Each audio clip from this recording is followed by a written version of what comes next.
Well, guys, it's an absolute pleasure. I'm speaking to Bjorn from Soilwork. Good evening, Bjorn from Australia. Good evening. How are you guys doing?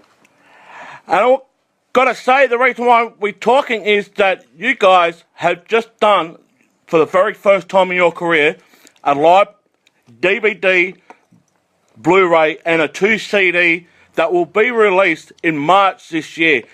I've got to say, I watched it last night through the promo from Nuclear Blast, and I've got to say, an absolutely standing performance that you guys put up. Well, thank you. It was definitely a great night, and pretty long set with the 43 songs, so that was pretty tough, to be honest. But yeah, I think it's definitely a good mix of songs, and I think each and every album is representative of that as well. So it's a good summary of the whole career. I've got to ask, did the fans knew beforehand when they purchased the ticket through the ticket outlets that this was going to be recorded live on Blu-ray DVD? Yes, they were aware. It was announced a couple of weeks before. Yeah. And I've got to ask, Floyd Jensen from Nightwish and Revamp and Nathan J. Brinks from Sonic Syndicate joined on the bill. It must have been an absolute surprise for the fans to be seeing those two perform with you guys as well. Yeah, I guess we should have kept it a secret in the end, but then again, I think we announced that just like a few days before the actual show as well. Yeah, that was definitely a treat, and I think they did really good. I think, we decided to let this bring the show to Floyd Johnson. I think he did an amazing job, and he had some really good pipes and really good music, sure. I think the big thing from Sonic Syndicate did a really good job doing the trade-off logo on Black Star the Keeper that was originally recorded by Devin Townsend back in 2002. Yeah, and also the DVD was also produced by the same producer that did the Nightwish DVD Showtime Storytime. It must be an absolute pleasure to work with Journey as well. Absolutely. They were really good to work with, and yeah, we did watch the Nightwish DVD before, making up our minds, and it looked fantastic. I mean, obviously we wanted something a little bit different for Soilwork, something more intimate and something a bit more dirty, not as pretty, I would say, but I think it was the perfect team to work with, for sure. Yeah. The question I always want to ask, being a fan not just of Soilwork, but a fan of the music business itself, how hard is it to create a set list for a live DVD or recording as that? Because you guys got such a great catalogue, but how can you fit in the songs in such a short space of time that you're allowed to perform? Well, like you said, it was really tough, to pick all the songs for the set list. It needed to be a really long show, and number one was definitely to have each and every album represented in the set list. And at that time, we were still out, promoting the Living Infinite. So we definitely need to have some of those songs there. So we also wanted some nostalgia in there as well. So we picked up these songs that we haven't really played live for probably 10 years or more. So that was very interesting to put those up and start rehearsing those songs as well. And we did it on the tour as well. So we had two or 3 weeks of touring before we entered the stage in Helsinki. So we were well rehearsed as well and had the vibe going from the tour. Leading up to this recording, and now this is your first official live recording on DVD, CD and Blu-ray, in your career leading up to this point, was there ever a time for you guys to record something live beforehand? Well, I mean, there's definitely been talks about it before, and some plans here and there, but it never really went through as far as recording the 5DC. I mean, we've been recording some bootlegs, sort of, that's usually what we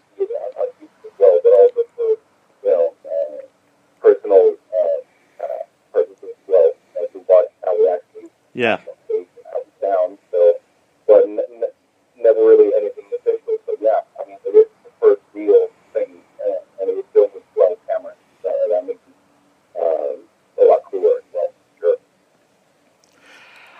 Yeah, and I gotta say, I watched it last night, and I've watched it a few times before last night as well. I'll say it again, it's absolutely awesome concert to watch, and I can see the crowd getting involved. And what really made me laugh was the guy in that red shirt. He was in the pit, and then he crept up to the front, and you guys basically said, "No, you don't belong here. Get back in the pit."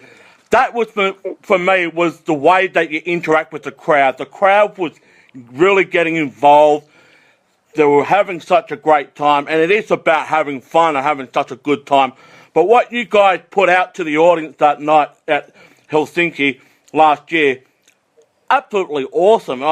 I'm thrilled. I've got goosebumps. Very cool. Thank you so much for doing that. I'm really glad you liked it. Yeah.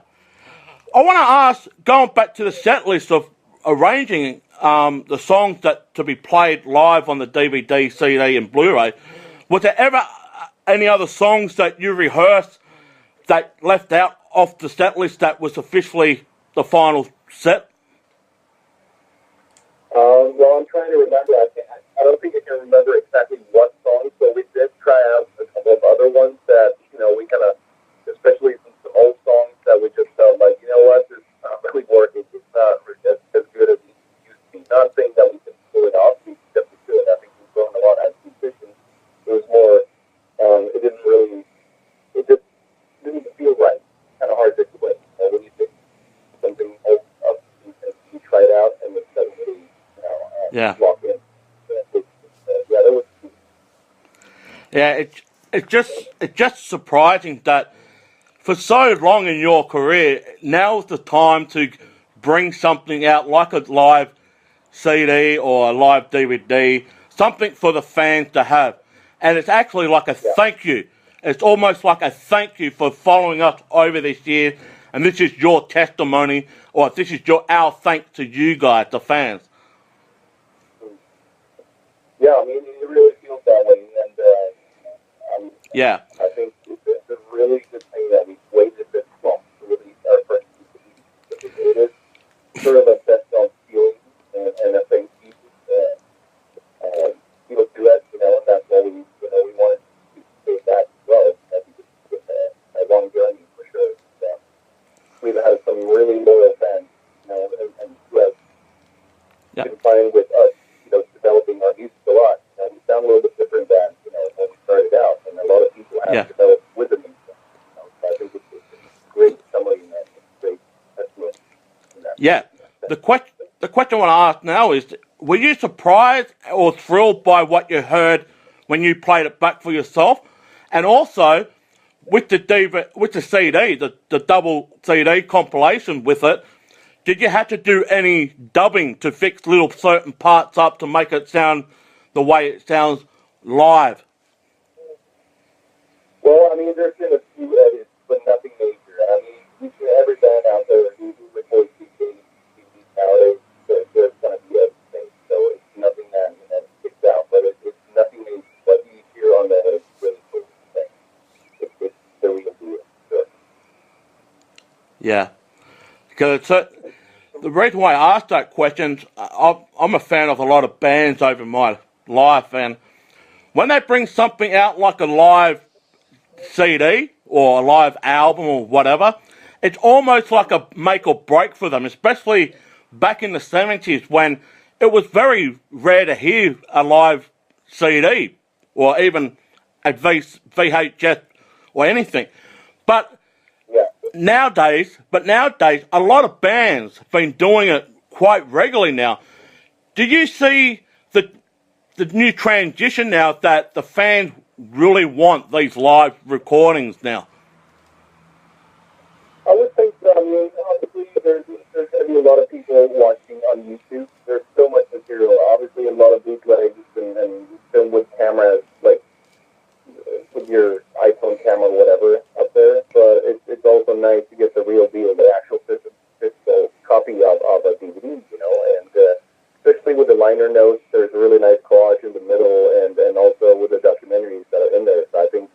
mean, I still personally buy, DVDs if there's anything good coming out, and I sometimes go for some old stuff that only used to exist on VHS. But there's a lot of those getting released on DVD, especially, classic rock, late 70s, early 80s. So I go for a lot of that as well. Mm.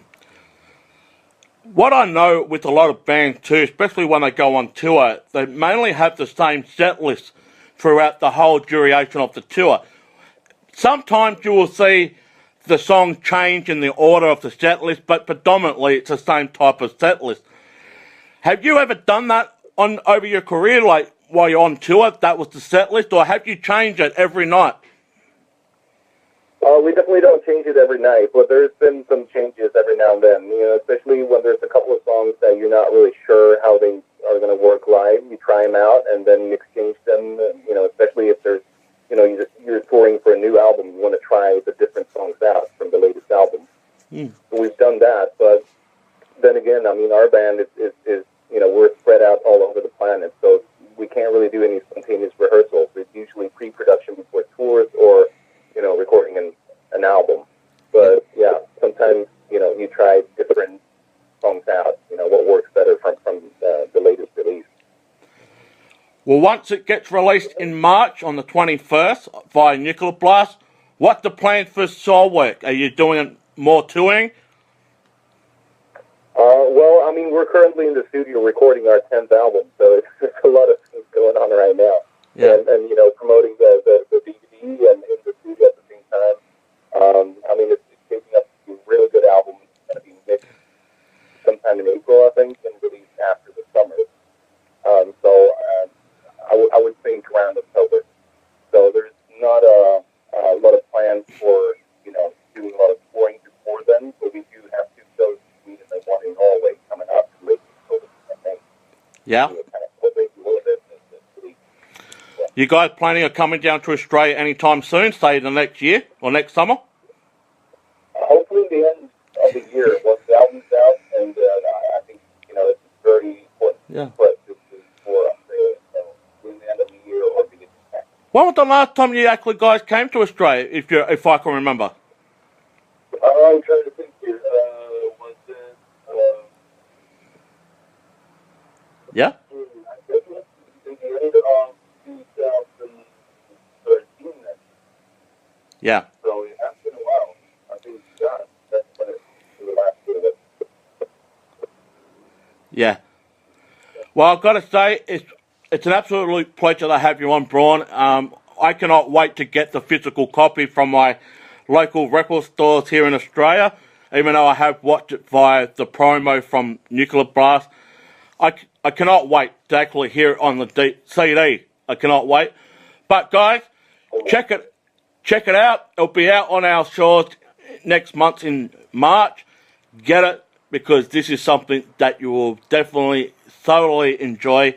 And also, if you are a fan of Soilwork, you can understand where they get their energy from. You can understand where they get their rawness from. And also, it will have your favourite hits on there. And plus some of the special guests I just mentioned.